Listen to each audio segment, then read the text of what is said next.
Hello there, this is Ruth from West Photography, Art and Inspiration.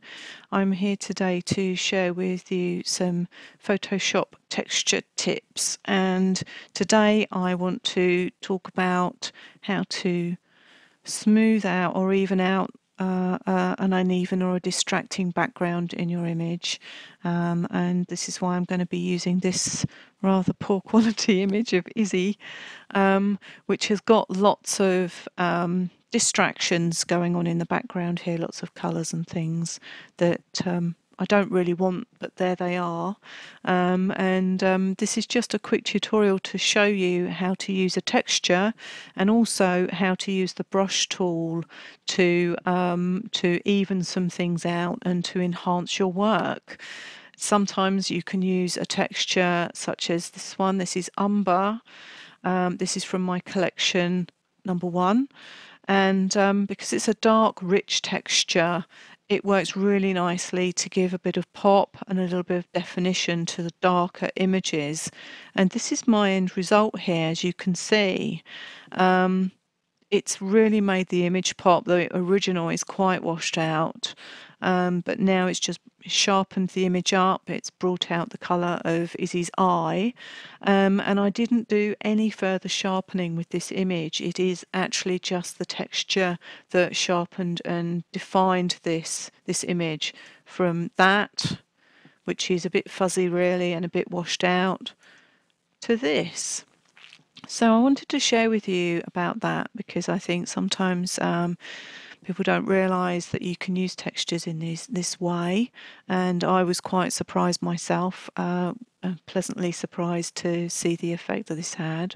And also I wanted to share with you how to sort the background out of pictures, because we don't always have the luxury of a studio to shoot in.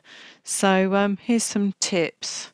Okay, so the first thing is to come over to your layers palette and right click, select duplicate layer in the drop down menu, and when this pop-up menu comes up with background copy, click OK, and that gives you a background copy to work on. Then come over to your left, down through your tools here on the left, come down and select your brush tool by clicking on it, and you will see that there's an arrow pointing down here. If you click on that, then it will open up your brush presets, and what you want to use today is a soft brush. See, that's a hard one. You can see the hard edges, that's a hard brush, and these little ones with the fuzzy edges, those are the soft brushes, and those are the sorts of brushes that you want to use when you're blending, and that's exactly what we're going to be doing today. So you can just click outside the box to close that once you've selected your soft brush. And then you want to think about the opacity. Again, with blending, you might want to start with something around 20% opacity, and you can change your opacity by either hovering over the word opacity, and you'll see the finger with the arrows, and if you click your mouse and move left or right, you'll see the percentages going up and down. That's kind of the easiest way. But the other way is clicking on this little arrow, and a little slider pops up, and you can click and drag that up and down as well. So whatever suits you. There's lots of ways of doing things in Photoshop, and that's the beauty of it. So there's a way for all of us. Whatever works for you is the best way. So now we've got our opacity, we've got our brush tool selected. The next thing to do is the colour. Come down here and click on the square, and it will open up your colour picker. And what you want to do with your little mouse cursor when you put it over your image, it will give you an eyedropper. And I'm just clicking there because that's the colour I want to start using to blend it, get rid of basically all of these light distracting colours, and I want the background to be really dark on this picture. So I'll click OK, and that's selected that colour for me. So making sure you've got your background copy selected. There, I'm just clicking, and then you can see that on these colours, as I'm clicking my mouse down, I'm using the brush. It's just covering the colour, it's just getting rid of it. It's like having a canvas over the top of your picture, and you can just work over the top and get rid of anything. It's good. Now with my right bracket key on my keyboard, I'm making my brush larger so that I can zoom about and just fill in this area more quickly. I'd probably have the opacity up a little higher, but because I want to show you how it's blending in, I'm going to keep it at 20% just to show you.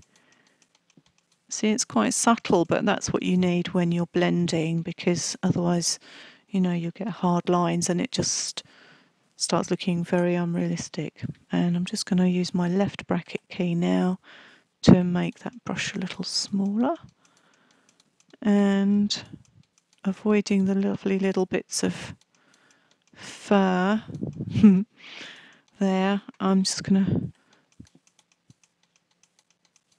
just keep working my way through, and remember, we're going to put the texture over the top as well in a minute, so I'm not too worried about being too precise, because it's all just blending it in, and the texture will actually take care of blending any little bits and blips away for me as well. They're very good like that. Sometimes, in fact, you can actually use a texture by itself just to get rid of any imperfections if they're minor, but with this one it needed a bit more work. So you can see I'm starting to get a much better effect. Izzy's starting to become the centre of attention in this picture, just like she is at home. And I'm just going around this top bit of her head there, just lots of little movements, and just blending in just like you would a painting or a picture when you're working. It's good fun, and it's something that I find really interesting, really very relaxing to do. Just bring that down, that brush size down again, just to come in a little bit more. And because my opacity is low, it's enabling me to go in and out in between these little strands of fur without losing them. If I had my opacity up higher, it would just create a black line across and you'd just lose that. So I'm trying to get a balance between keeping the fur but getting rid of the purple. So the opacity at 20% is helping that to come through nicely. So I'd probably do a little bit more just to get that perfect, but that's good enough really for what we need today. Okay, so the next thing to do would be to come over to your move tool, which is at the top of the left panel there. Click that, and we're going to put the texture on. So I'm going to pull it out because I use tabs in Photoshop. It just helps me when I'm using lots of texture layers to keep them all neatly along the top.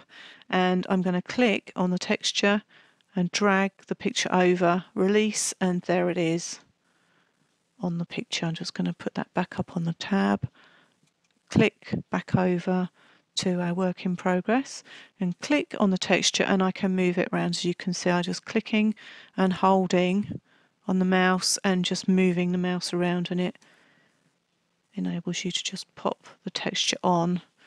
And I'm going to just use it the same size here for this purpose today.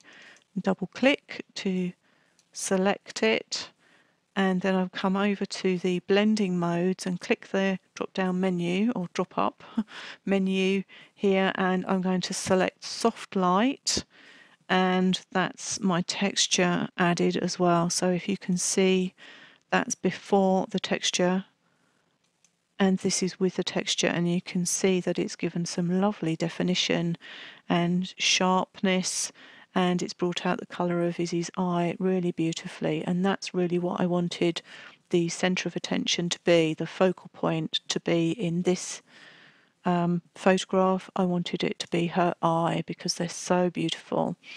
And you can see just through just doing a little bit of smoothing around the background and adding the texture, it's really brought that picture that was pretty mediocre.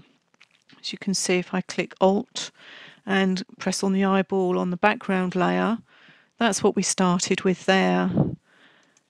And there we are, my finished picture. The last thing I do is double click on layer 1 and name the layer, the texture layer, and click enter to put that in there, and that's going to help me to obviously remember what texture I used. So that's just a little tutorial to show you how you can use textures and how to just smooth out your backgrounds and get a nice sort of studio effect without having a studio. So I hope you found that helpful, and again, you can find some free textures over at my website rhwest.com, and do go over and try them, and I hope that you enjoy them and have some fun with them. Thank you very much.